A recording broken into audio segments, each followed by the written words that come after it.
Les gars, je suis obligé de vous parler de ce truc-là, qui me semble évident de base, mais franchement, je suis tombé des nues. Non, parce qu'il faut savoir, de la France pour venir jusqu'en Corée du Sud, il y a 12 heures de trajet. Donc, en gros, 7 heures de décalage. Mais moi, j'ai déjà voyagé. Donc, le décalage, je l'ai déjà subi, ça va, je gère ça bien. Mais là, franchement, j'ai du mal.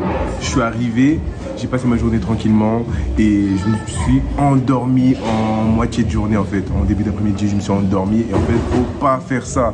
Parce que sinon, en fait, ton cerveau, il est dans l'horaire de France. Et du coup, il n'arrive pas à bien s'articuler correctement. Ce qui se passe que quand on est venu en soirée ici et que j'ai dormi, je me suis réveillé à 3 h du matin sans pouvoir me rendormir par la suite. C'est une dinguerie. Mon cerveau, il était bloqué en fait. Je me suis réveillé, j'étais fatigué, mais j'avais pas envie de dormir. Mais je me suis forcé à dormir et tellement je me suis forcé à dormir, j'en ai eu mal à la tête.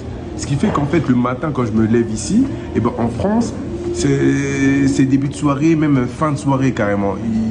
Voilà, tu as capté le délire. Donc vraiment faites attention aux horaires de décalage. Si vous arrivez en Corée, de préférence, la première journée, ne dormez pas. Comme ça, vous êtes bien fatigué et le soir, vous dormez bien.